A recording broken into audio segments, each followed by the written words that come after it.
متخيل ان احنا هنعمل كده؟ تعالى يا أحمد، أول ما تسمع الكلمة دي تعرف على طول إنه فيديو ريفيو أكل للمزاجنجي اللي بيعتبر من أشهر الناس على السوشيال ميديا دلوقتي. لكن حياة المزاجنجي فيها حكاوي كتير، أولها إن اسمه مصطفى محمود وكان مطرب شعبي، لكن إزاي اتحول للأكل وإيه حكاية جوازاته التلاتة؟ تعالوا نشوف. ملك السقسقة بيحب المندي جدا وبيدلع الأكل كأنه حبيبته، وكلمته الشهيرة في فيديوهاته تعالى يا أحمد بيقولوا عليه الحاج متولي عشان متجوز 3 ستات ومقعدهم في بيت واحد. الأولى محفظة قرآن، والتانية لايف كوتش، والتالتة كان بيحبها أيام الجامعة وعنده 5 أطفال. كان مطرب شعبي ومهرجانات قبل ما يكون أشهر واحد في الفود بلوجرز في مصر والوطن العربي كله. بدأت حكايته مع الأكل صدفة، فهو عمل 3 أو 4 فيديوهات مع أصحابه، واللي أول ما حطوهم على فيسبوك من هنا كانت طاقة القدر اتفتحت لهم من هنا. وأكتر فيديو شهره لما كان معزوم عند صاحبه وقال له مراتي عاوزة تاخد رأيك في الأكل، فقال له الأكل فيه كذا وكذا، فراح قال له استنى هصورك، وفعلا اتصور ونزل الفيديو ده وعمل فرقعة وشهرة كبيرة جدا. مفيش حد ما يعرفش المزاجنجي، خاصة وإنه كل شوية يتصدر الترند، ومفيش مطعم ما عملش عنه إلا وكان المتابعين بتوعه بالطوابير على المطعم ده من تاني يوم،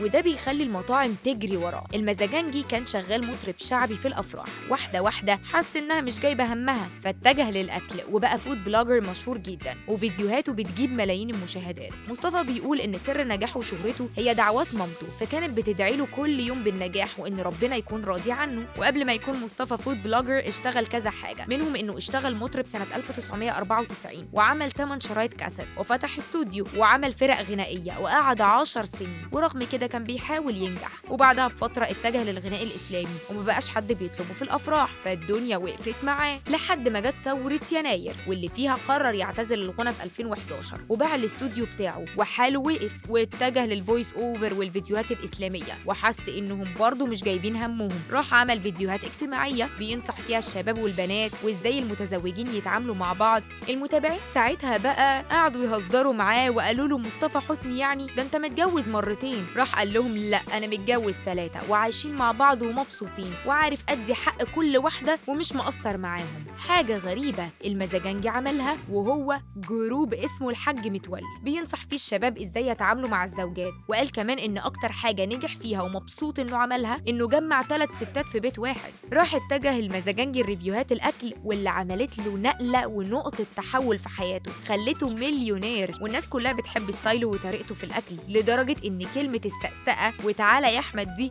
بقت لايف ستايل لحياة الناس اللي بتحب. مصطفى فتح مطعم في شارع السودان ومعرفش يديره وباعه ومقدرش ينسى حبه للغنى، وفتح قاعة افراح بتاعته طول السنة، وفي رمضان بقت خيمة رمضانية واسمها المزاجنجية. المزاجنجي عارف يعمل تسعيرة لنفسه في ريفيوهات المطاعم، واي مكان بيكلمه بيبقى عارف انه هيجيب رجل زباين كتير لان متابعين مصطفى بالملايين. مصطفى مثال حي للشخص اللي بيسعى ويجري ورا لقمة عيشه ومش بيفقد الامل نهائي، وبيفضل ورا اللي هو عايزه لحد ما يحقق اللي نفسه فيه، عشان كده ربنا اداله وحبب الناس فيه.